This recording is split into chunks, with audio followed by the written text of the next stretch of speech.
Welcome back, folks. I am Lord Lucan, Master of Ceremony and DM. We're going to have a little bit of a private session tonight. Apparently, we're having a bit of a one-off. Hunk Papa, you had things to do earlier today, and you couldn't make it to the game session. What's up, man? What's up? What you been up to? Well, I was working. Nothing really too special about it. I have a day job, and needed to come in to work on a Sunday, which is the normal game time for us. But I was able to make it tonight, and hopefully we'll have some interesting developments in this campaign tonight, even though it is just me. Hopefully no one feels left out about that, but hopefully we can find out what's going on with Adrik tonight. All right, I think we're ready to begin. So the scene opens up, right? We get a cutaway from this sandstorm that's blowing in the distance. And we go across the sands and endless desert. And we settle down back onto the city of Ravenshaven, a town made of sandstone and seems decrepit and decaying. Yet, it's civilization at its edge at best, right? So we see this government building surrounded by smaller structures. And we go inside the inn and we hear this chatter and laughter of the tavern, right? And then we cut across from the council chamber. And they're starting to wrap up and putting up their papers. It seems to be getting dark. And we cut across the council chamber. And we go into this room. And we see a character. And what is that character doing inside of his room? You see this older dwarf, older hairy human to most people. He's set his things out for once. This is the first time that he's unpacked his belongings since he started traveling the surface world, as it were. You see, as he starts to kind of take some of his traveling clothes off, underneath there's dark armor, very similar to the kind of armor that the mysterious figure had on outside Fort Malgrave. As he kind of unpacks and gets settled in, there's also markings across his skin that are kind of dark. They've got runes, dwarvish runes written on them, almost like tattoos of dwarvish runes on him. He lets out a sigh as he pulls out his holy symbol, which is the what looks to be like a curved stone hook of some sort. He sets it down in front of him, and he leans up to his head, and he pulls off these metal plates that are attached to his forehead, and he sets them down next to him as he sits cross-legged in front of the holy symbol, and he starts to pray to his ancestors. He begins looking for guidance. He's been wandering the surface world for some time now, and it seems like every step he takes is another step backwards and further away from his goal. He's heard of this, being going by the name of Veliseth that his people know. He hopes to try and get some answers from them, but he's just not sure if this is going to be another setback or another waste of time for him. He feels like his time may be coming to an end, and he wants to accomplish his goal for his people before that time comes. When it becomes night, he puts on his armor and gives it a polish. He starts straightening out his beard, grooming himself now that he's in a civilized place, which he hasn't done since he left the surface, or since he came up to the surface. And you see he pulls out various clips and rings and starts to, braid his beard and make his beard presentable, cleaning off some of the grime from his face from the outside world. You see he's looks very different now that he's cleaned himself off. He waits until night when he heard that Villiseth was going to be stirring, and he approaches he comes out of his room. So we get a scene of the sun slowly setting, right? As if like a chapter in life is slowly starting to end, and a new one is about to take over. A darkness takes over. You hear like a gentle rap on your door before you step out. And a stranger, you've seen her several times before, is outside your door and goes... Yes. Hello. It's almost supper time. Would you like some today's soup? I suppose I might have some later. Not anytime soon, though, alas.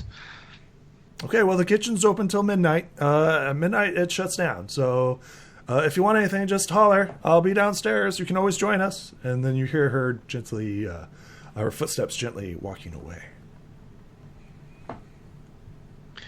After she leaves, he will open the door and peek out. You see the council members, right? They're currently like talking and discussing the day's events. Let's see what they're talking about today. They're talking about lights. Lights in the city. So the last thing that they were discussing was lights in the city. They were saying, well, maybe we need some torches during the night in order to keep our citizens safe. And they're like, oh, and where are we going to pay for it? It's like, oh, we should use oil scents and burners and stuff like that. So they're talking, right? And as you're like noticing, they're slowly like going into their individual rooms, and slowly and quietly, the chamber gets quieter and quieter. You can still hear them talking, right? But in muffled tones, and it's more about like, oh, what are you planning for supper? And like, oh, I'm going to go talk to my wife. She's blah blah blah blah blah. And you hear them like talking, but it's a soft as they were speaking. He steps out onto, I guess, the railing, and he scans. Oh no, there's no railing right there. It's okay, that's a wall. Okay. You're almost to the council chamber. Right. So you have to pass the council chamber to get to the bottom floor. To be clear, the council chamber is like wide open, right? People can come in, step out whenever they want to. This is where you bring up problems and like declarations and stuff like that. So as like the inn, you can still hear people chit-chatting down below. But whatever you say is clearly like public domain up here, just to make sure. Right. Make it clear. Right.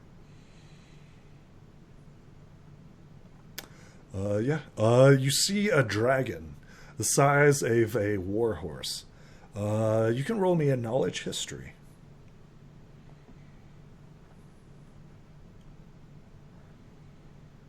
So like this dragon's big, right? But age eludes you.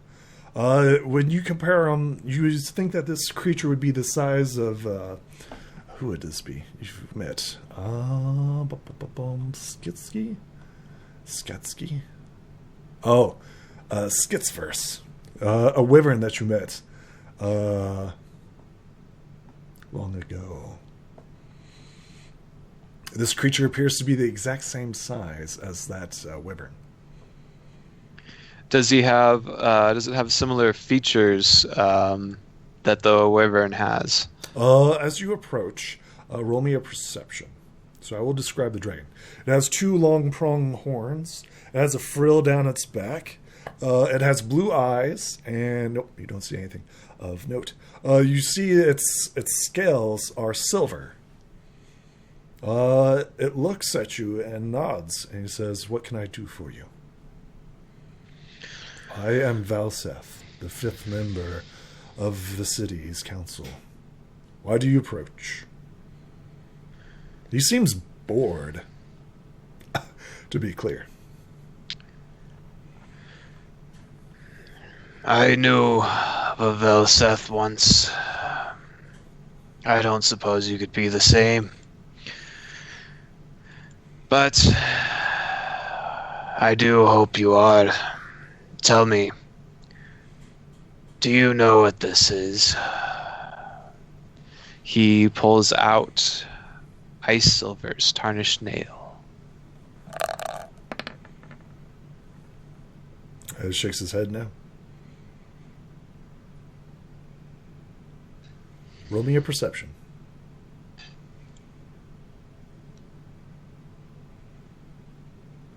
Excellent.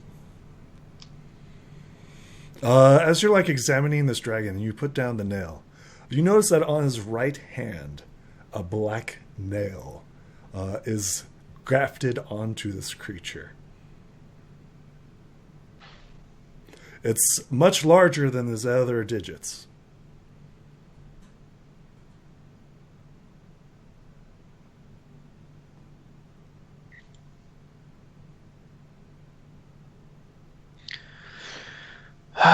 Tell me, do you know of any gatekeepers?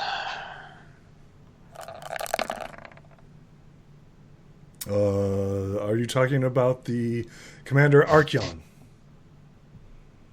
Or is that you referring to our guards? No, I suppose not. Adrik takes the holy symbol and tucks it back underneath his cloak. Perhaps you will want to know that the gnolls are on the move. I've seen several tribes gathering on the outskirts of the Golden Plains. The Golden Plains do not concern the city of Ravenshaven. And what of the city of Alkaline? Do you have any business with the human kingdoms? Other than trade?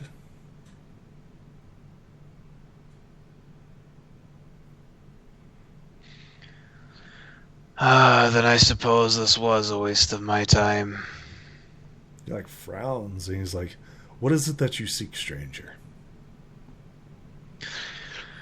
Oh, I'm afraid I mistook you for someone I used to know. As is common. I am sure it is. Plenty know dragon folk these days, don't they? No, it's an agreement. If you don't mind me asking, how did you come across the white flame? It's always been here. Even before I was born. Some 20 years ago. Adrik's going to incite this. Sure. These rolls. I mean, yeah. Why are you interested in the white flame, stranger? Roll me another perception as you get closer to this dragon.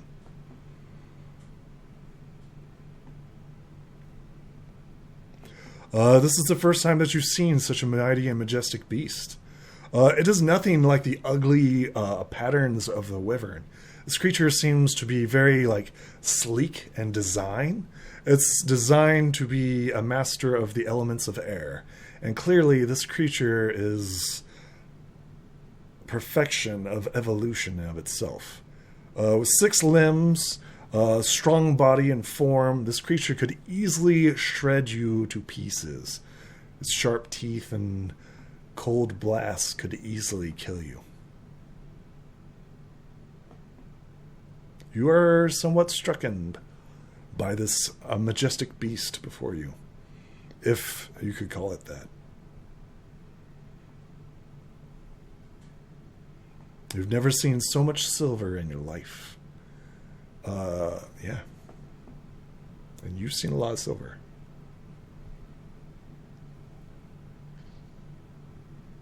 Roll me a knowledge history.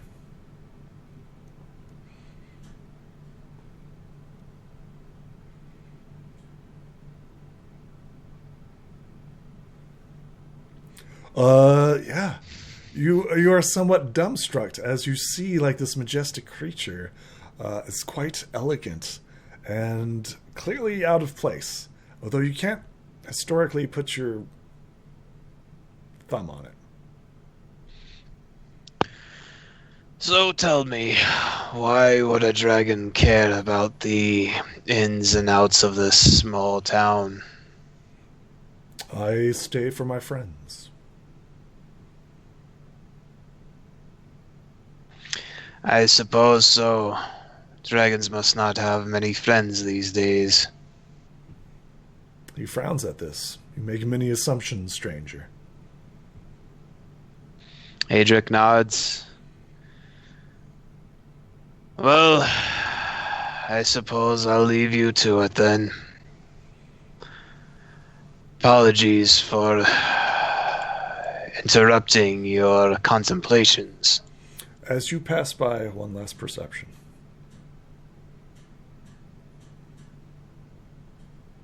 There it is. You notice on its right hand, its scales become dark and clouded. This creature has been hiding it from you. You cannot see it. It is attempting to actively hide its right claw. Black scales slowly descend up its arm, all the way up into its, what appears to be its right shoulder.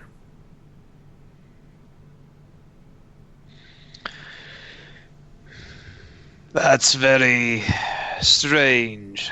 I thought dragons didn't have any reason to hide themselves from the lesser races.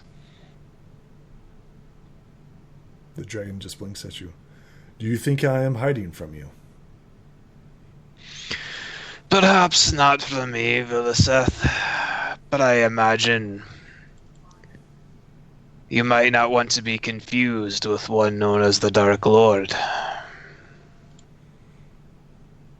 He blinks at you and he says, I am he. You can roll an insight here.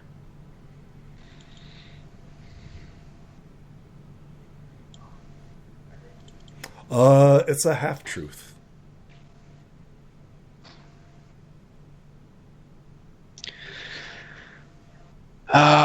Forgive me if I don't believe you. For the true Villiseth would have known of the things that I speak. What makes you think I'm not the real Valseth? I suppose age could grab us all, but I believe you would remember giving Gia's claw to the dwarves so long ago. As you say that, you notice on his right hand a wispy black cloud kind of rises. He shifts slightly to make sure that he is standing between you and what is there, and he says, "You may leave, stranger." That's too bad. If you were a Villiseth, perhaps you'd want to have the company of a gatekeeper. But perhaps you have forgotten what you have started so long ago. He scowls at you. He says, "You should leave."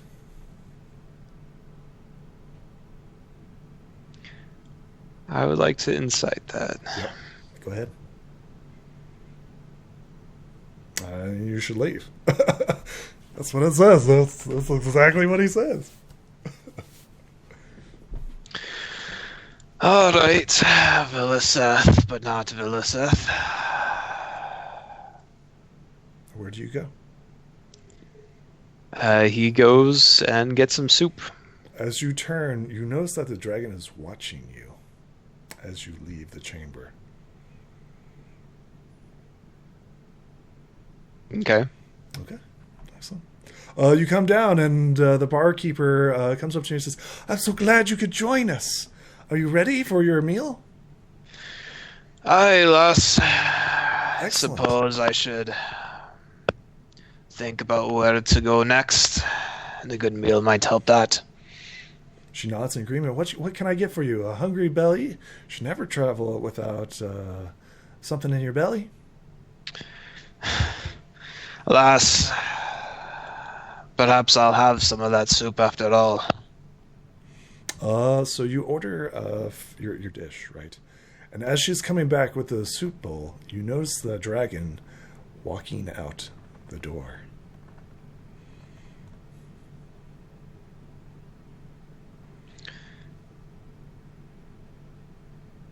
Adrik is going to have some of his soup while he watches the dragon leave, and then he will follow. Are you trying to stealth? That's a good question. Yes. Excellent. Go ahead and roll me stealth. Don't roll me stealth. You fail. Excellent. The dragon. I assume you swallow your soup, right?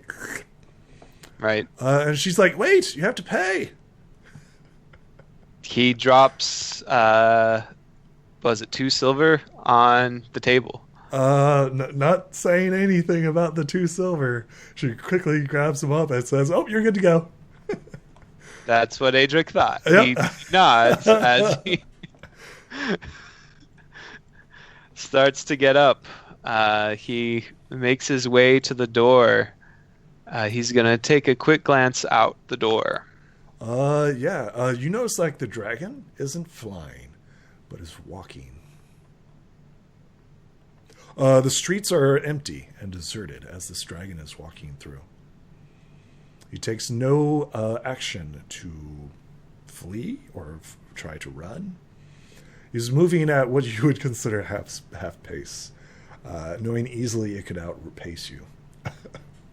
Do you follow it? He waits until he can no longer see Villiseth, and then he will try to sneak. You fail. Okay. I'm going to tell you right now, you fail. Excellent. As you are following, He's just gonna he'll just keep a general eye, and then he'll probably. go ahead and place yourself. You see this dragon, right? And in the moonlight, you see how much moonlight there is. Oh, it's a full moon. The silver dragon, right, is clearly like shining in the moonlight. Its scale is reflecting, right, as it's walking. Go ahead and place yourself. As Adrik is following this dragon, as it's clearly visible to him, he will stay quite a distance away, trying not to come across as threatening. Which direction is Villiseth currently walking It towards? seems to be just walking out the gate, so he is currently heading south.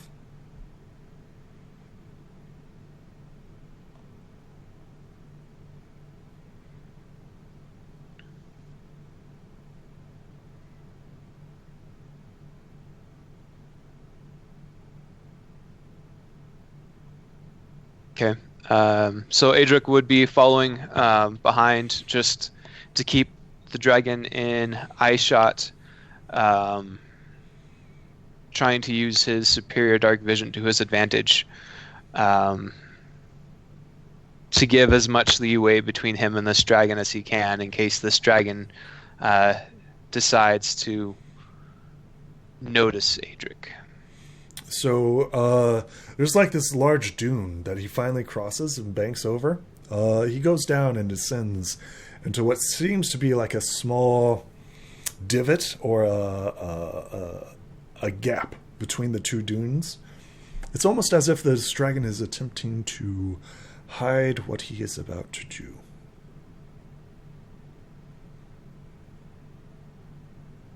You can roll an insight. Maybe see if this is a trap of some sort. Or something worse.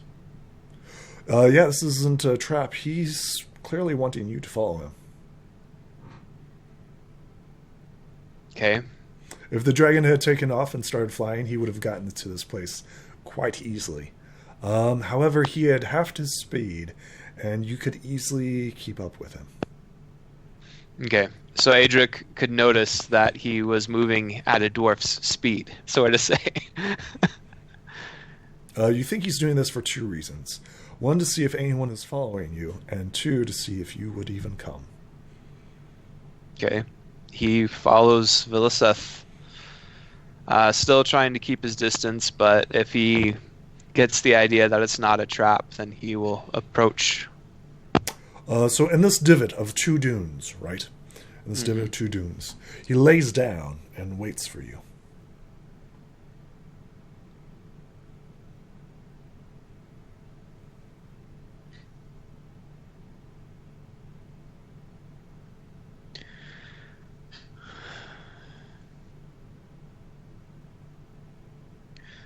So, tell me, why would you be so willing to admit that you're the Dark Lord in a place like Ravenskeep? Alright, hold on. Ravenshaven. Ravenshaven, yes. He says, I am the Dark Lord.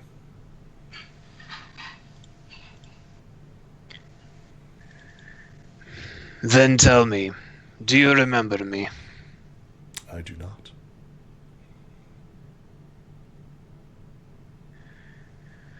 Do you remember what you have done to my people? He says, I have taken many souls, but I do not remember yours. He turns and looks at the sand, and he sticks his middle claw, the black claw, into the sand. And he says, what about you? The sand begins to shift and move and torque around you. And from the sand, an image appears.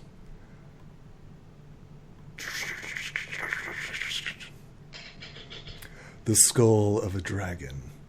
About the size of the dragon that's currently sitting right next to you. Valseth is currently watching the skull as it rises out of the sands.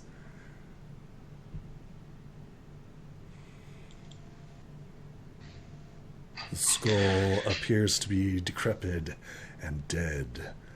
No life can be seen in the sandy illusion, appearance, spirit. You're not quite sure what's going on here. Adrik will close his eyes and let out a small sigh as he opens his senses to eyes of the grave. As his eyes turn black and he starts to look around. Every little piece of sand around you detects as undead. So the dragon that sits right next to you is very much alive. However, as you investigate his claw appears to be dead. You also notice the claw and specks of it also radiate up his right arm. It is clearly that this piece is not part of this dragon's natural form. So, I suppose this is how you've managed to survive all this time, if you are truly Viliseth. So the skull, right? The skull shifts and pops out its head and stares at you. You are tiny and insignificant to the sandy skull, and it just twisted wild look appears on its things. He says, "Hello, gatekeeper." I suppose this is some thrall of yours. No, not at all. And the silver dragon turns and looks at you and nods.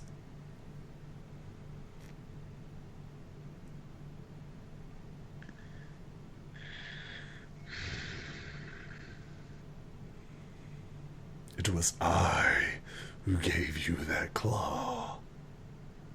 You still do not realize its power and potential. Your people are coming out too soon. I do not need you right now. I've come to return the tear. Perhaps you know how I might do this, and I shall return back from where I belong. Let's see here.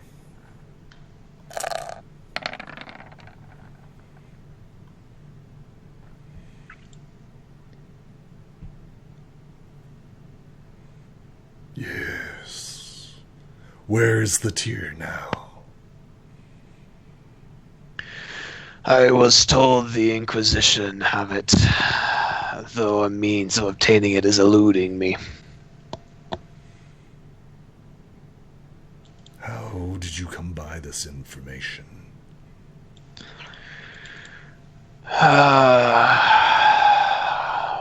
A wandering blind man and his owl familiar. Ah, yes. I imagine Of course. you might know of him.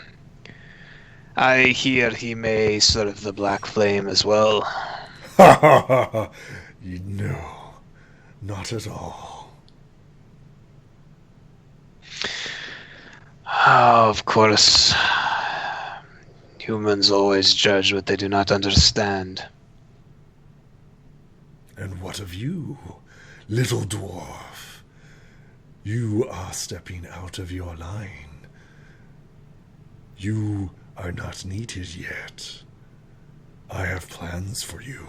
Many, many plans. As I've said, I've come to return the tear to my people.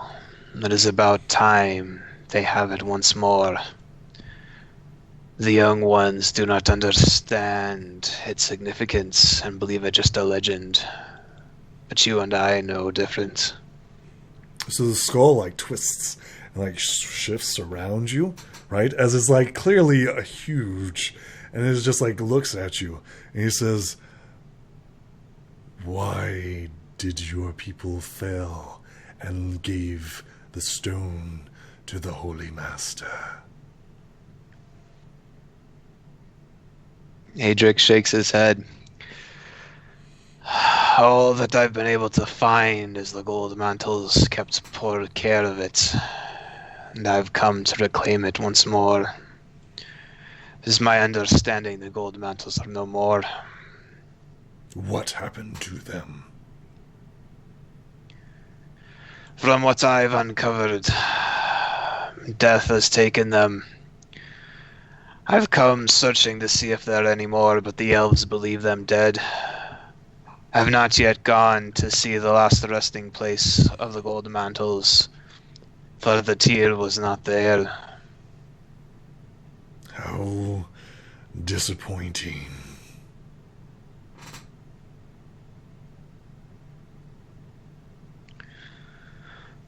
Will you help me get the tear back? Do you know whether it truly is with the humans or not? To what ends? That my people would recover the power of the tear.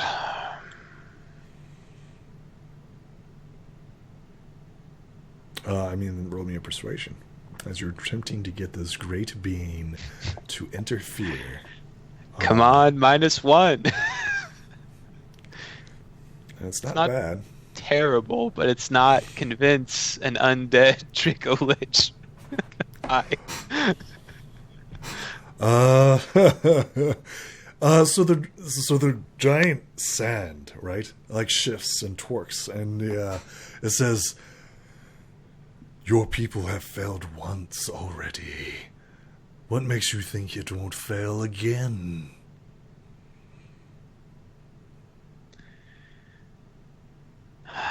Because they do not remember what you are or who you are. To us, you are a hero who set forth our ways. It laughs at this, right? As you're like a hero, it laughs mockingly at you. It says, I am no hero. It is the thought that counts. My people still believe the gold mantles were also great heroes. Ah, yes. Demon worshippers and summoners. Yes. Very greedy. Very useful. I believe bringing the tear back to my people and allowing us to figure out its true potential would allow a bit more sway in the surface world. And I tire of the green dragons trying to uproot my people. It laughs once again. Ha ha ha ha ha ha. That was all by my design. He's going to incite this. Of course. Yes, he is speaking the truth.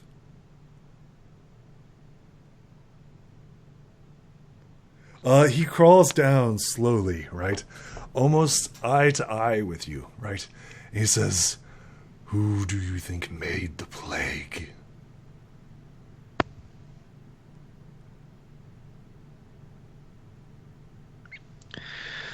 Then tell me, why teach us the ways to overcome it? Why train us? A bargain. And what bargain is that? Apparently it's been lost to my people for some time. I It imagine we frowns at remember this. It frowns at this, right? He says, "Pity."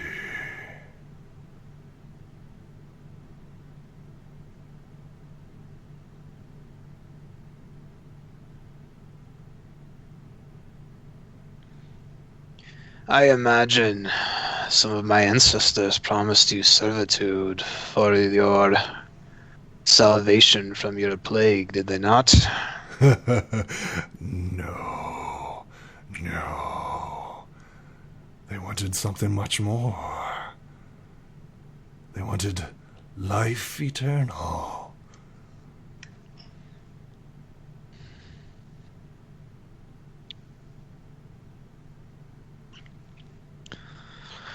He looks at you and he says, "What is your name, gatekeeper? Let us make a bargain." You've known my name once before, or some apparition of yours. Ulfgar Ashencloak. So we get this, "Oh! Oh!" He smiles at this and he's like, "Yes, Ashen Cloak. Let us make a new bargain. Ashen Cloak, what is it that you desire? Tell me." I desire the tear return to my people. That is for your people. What is it that you desire? So we get this scene, right, of this looming massive dragon skull over this tiny dwarf, right, standing next to the silver dragon, who is dwarfed by this massive skull, right? So we get this depiction, right, and we get this view, this camera shot, where it's like a back shot of you looking up at this massive sand dragon that's talking out of the sand, and it seems to be like, what is it that you desire? You see Ulfgar pause and look down as he contemplates this. For centuries, he hasn't bothered to ask this question, only wishing to serve his people as a guide to the afterlife, into the ancestors' arms. He hasn't thought about what he wanted since his imprisonment before the plague.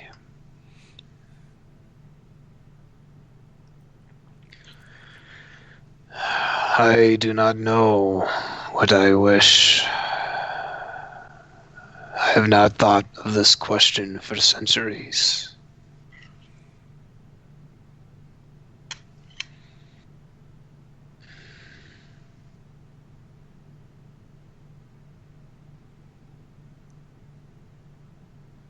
So we get this long silence, right? And we see like the wind blow, right? And it seems to like just blow off the sand of this enormous dragon skull. It doesn't blow upon you, it just blows to the side. And this wispy sand dragon just like waiting patiently as if it had eternity. Ulfgar thinks to himself for a brief second that perhaps his ancestors weren't as foolish as they once sounded for wanting immortality. As he thinks about all of the things that have been lost to history and to legend, how helpful it would be to have an eternal guide. But he's reminded that everyone, the natural order of things is to succumb and visit the ancestors and their eternal rest.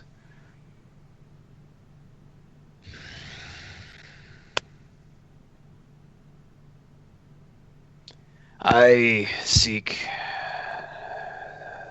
simply to return home, that I may find the embrace of the ancestors among my people, not to die a pointless death in the emptiness of the surface world.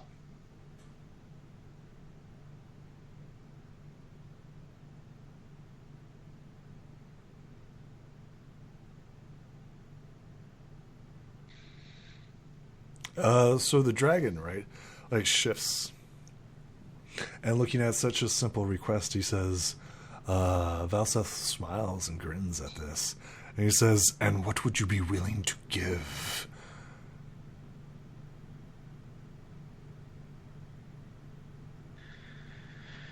I don't suppose you would care for a tear of your own. For I've come across one of the artifacts that the gold mantles managed to claim. A tear of the Blood Queen. Do you show him this? He does. He laughs at this. He says, ha ha ha ha ha ha. Ah, foolish child. You hold immortality within your hand. You have such power, yet you don't use it. I wonder why. How pathetic. But Adrik would like to insight him on not this. surprising. Yeah, go ahead. Nope. But not surprising. Then tell me, what is this?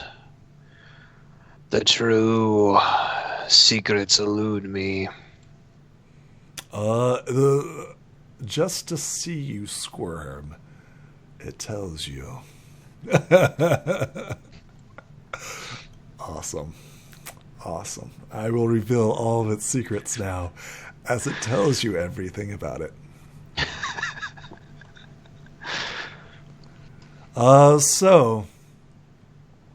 The nature element that you lost, right, that you could not get, it is an item of pure essence of the red flame. It takes up a chest armor piece of armor for magical attunement. This gem can be consumed and granted a +1 damage and +1 fire damage to any natural attacks made by a creature. This item also grants its user the gift of fire resistance. If the user has fire resistance, then it upgrades to fire immunity. Yet, This is not all it is capable of.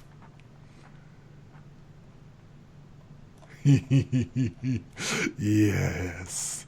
Yes. Oh, no, don't do that. There we go. Scroll down. Scroll down. There we go. And paste. Yes. Yes. Resist plants. There it is. There we go. And TS. There we go.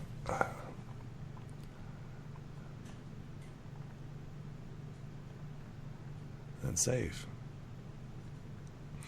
Can you read the last arcana?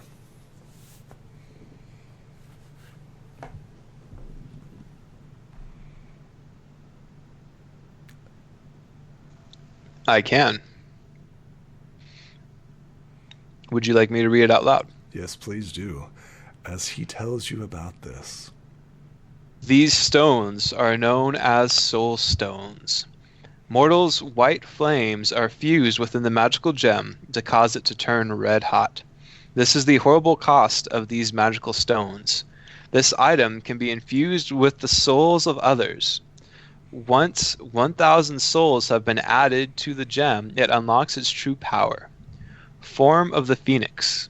Your body is consumed by fire and flame, and you become a beast of unending red fire and rage. All of your physical stats are replaced by the stat block of the Phoenix. You keep your mental and social skills, but lose your ability to communicate verbally and cast spells.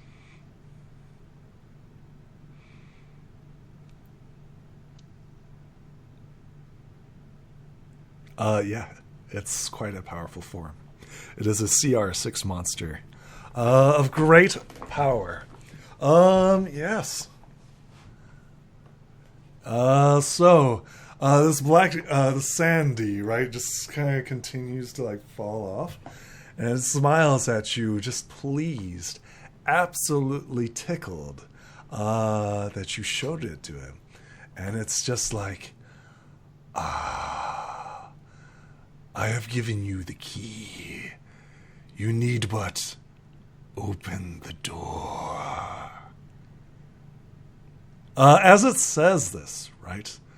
Valseth, the betrayer, the oracle, the master of death, slowly begins to fall apart into the sands. Do you say anything as his simple form begins to just melt away?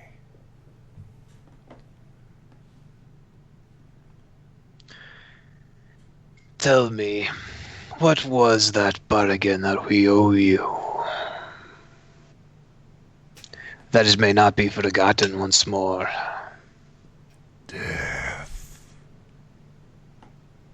And that is its simple reply, as it simply just fades into the sands. The dragon known as Valseth turns and looks at you and says,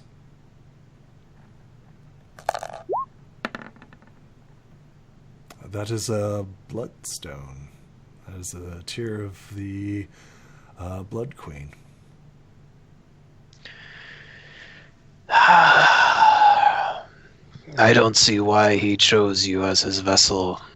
I've already discovered that, and here I am, an old man. So the dragon like blinks at you and he says, I chose him.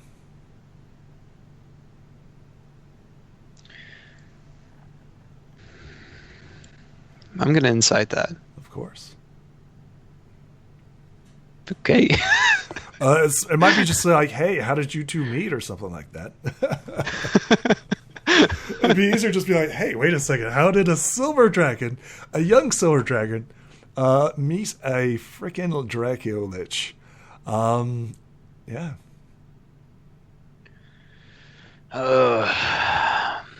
This still does not tell me where the tear is. But perhaps this gem will help after all. if only to burn down the human kingdoms. As Adrik sighs. So the silver dragon looks at you and he says, are you willing to do that? Are you willing to kill everyone that you love or want? Are you willing to give up everything that you are?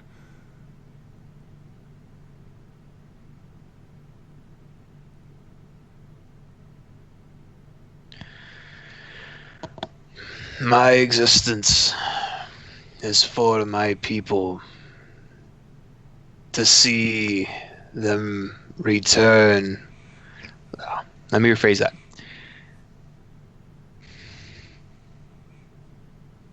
I would see the tear of Gia returned to my people before I meet the ancestors.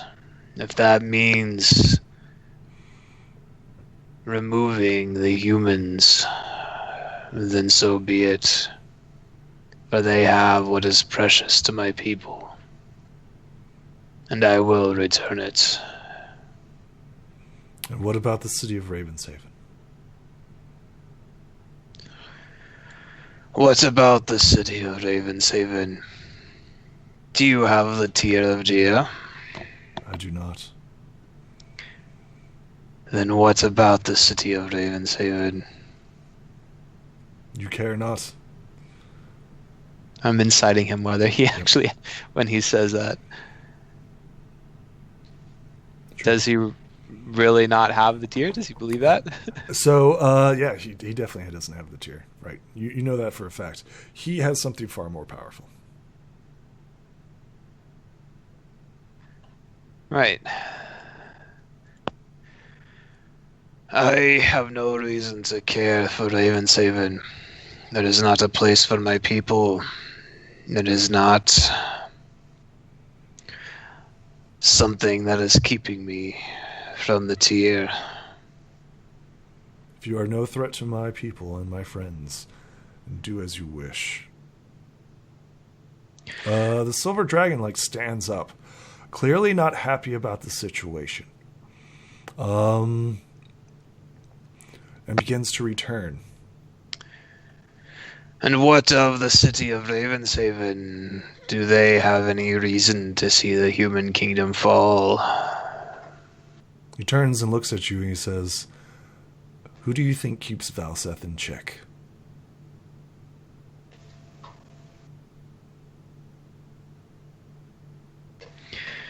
Then tell me, do you have any other ideas how I might retrieve my prize? Before I resort to this. Is the easiest and simplest solution the right one? Lad, I have been traveling far too long. My people have been without what is rightfully theirs for too long. I have tried other avenues and it seems they're all failures. What would you suggest? Valseth will trick you. He has his own goals in mind. Always remember that.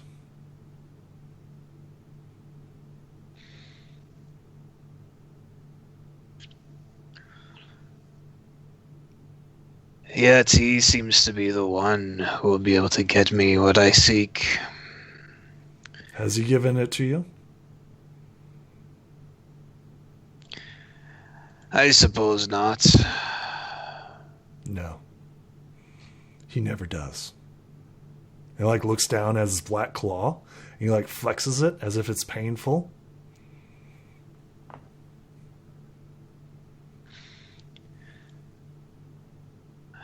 Then tell me, do you have any idea, any pull with the human kingdoms?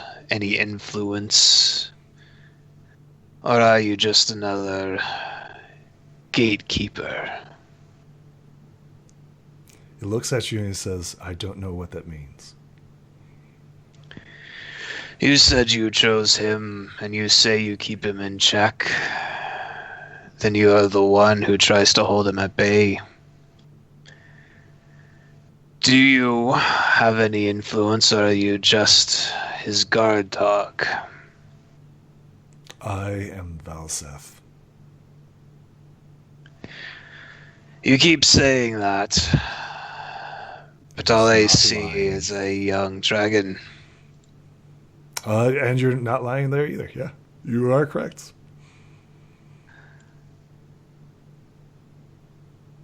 So, does Valseth, do you still have any reason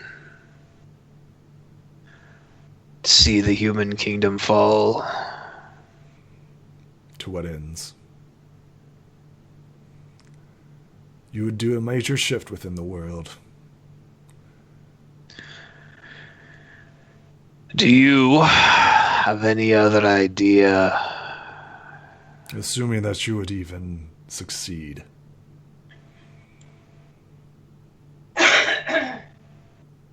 You might want to reread the description of the stone.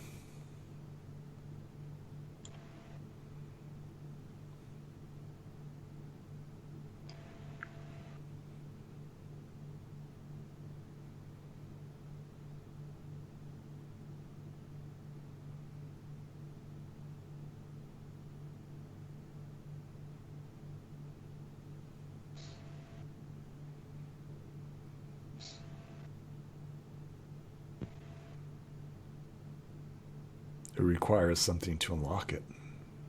Right. Tell me what that is. It's 1,000 souls that need to be fused back into the gem for it to unlock its full power. So Valseth, right, the silver dragon that stands before you, he says, can you do it? Can you put 1,000 souls within that stone and then sacrifice yourself for that form?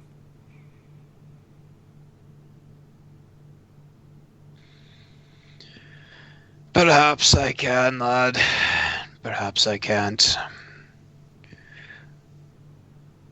But tell me, what concern is it for Valseth if someone brings the death that he seeks? Do you think it will end there? Do you think Valseth will be happy and content? No, he will not.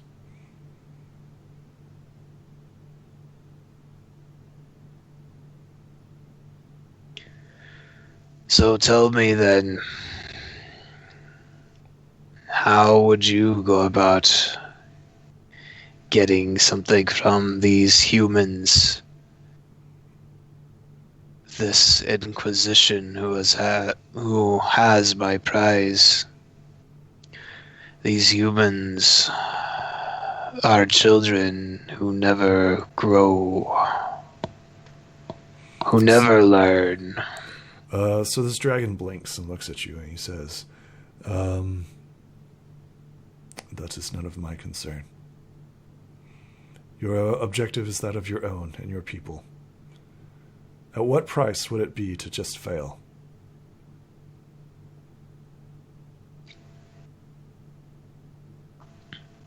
Then tell me, why do the dragons even fear its power, that they would see it forgotten?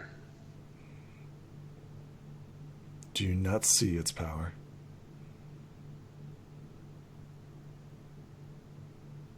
Do you not know its power? Go ahead and read me some legendary actions that it can do.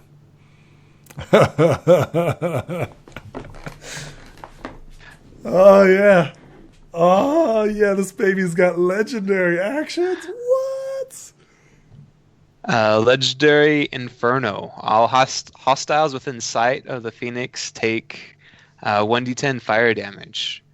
Scorched Earth. Everything within 1 mile radius of the Phoenix begins to burn, changing the surrounding landscape and causing wildfires. Ring of Fire. May cast the Wall of Fire spell at 6th level. Change size. Just like fire, a phoenix can change its size category by 2, but its damage always remains the same regardless of its size. It's pretty sweet. Pretty sweet.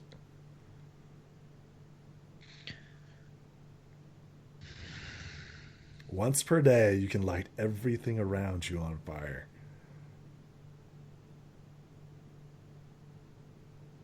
You can literally change the landscape and watch the world burn.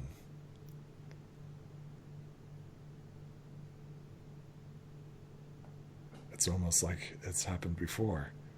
As you're like looking around and the sand is just blowing around you. The silver dragon continues to stare at you, clearly uncomfortable in the heat of the desert. A trickle of sweat slides down your brow as you realize the potential that is within your grasp.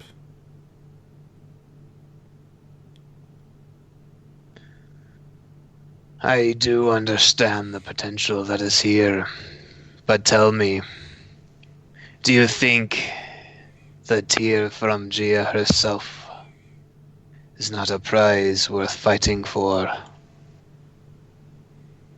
So Valseth turns and looks at you and says, "That stone, what do you think that stone does?" It doesn't matter what I think the stone does. What matters is what it represents to my people. What does it represent? Hope. So the dragon blinks at you, and he says,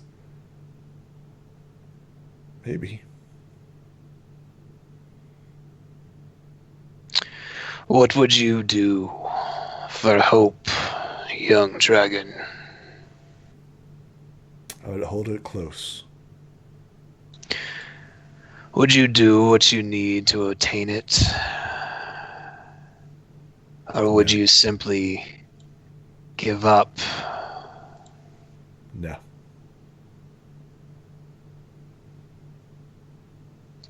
Then perhaps you are truly a hopeless gatekeeper. The dragon smiles at this, seeming to relate to you. The curse that he currently has on his claw. And he says, "You already have Gaia with you." Perhaps. But my people, they need hope.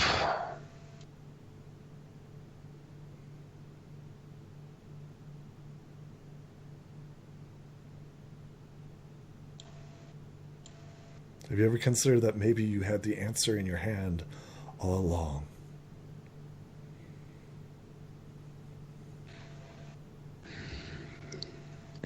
Wolfgar looks down at this gem that he holds in his hand. The dragon swats the stone out of your hand, and he gestures to your holy symbol.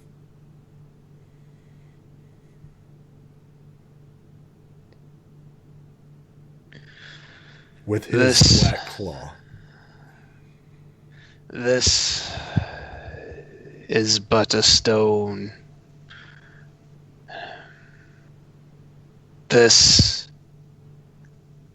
is not hope. Oh, interesting. Interesting. So, like, we get this flashback, right? Of, like, when you're casting spells, right? You're holding this holy symbol up in the air. And, like, casting spells and everything else. And yet, you know, we get, like, a flashback of scenes, right? This does not bring hope. It brings death with it. This is not what my people need. This may be some fleeting symbol of protection for us, but it is a sign of death, not of hope. Isn't that what you seek? Isn't that what you asked for Valseth to give you?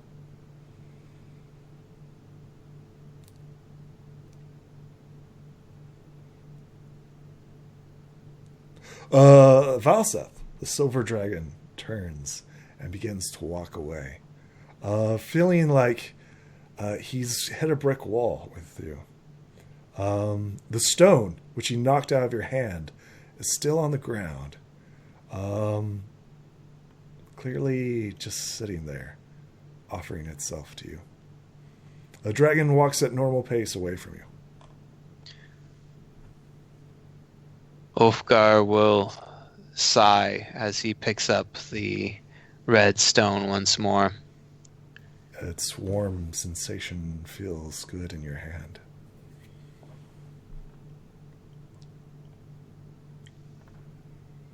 The dragon leaves. You to your thoughts. The wind blows, and the full moon shines down upon Adrik. Oh, no longer Adrik, it is Ashencloak. Ulfgar Ashencloak. What does he do? He stands there for a moment, thinks about the price that needs to be paid for this artifact, this relic. Starts to weigh whether taking this measure would really achieve anything for him and his people. He decides to place it back in his pack for now, as he puts away his holy symbol, and he starts to walk back to Ravenshaven. Excellent. I think we can end the episode there. What do you think? Yep. Awesome. Wave goodbye to the folks at home. All right. See you folks in the next episode. Bye.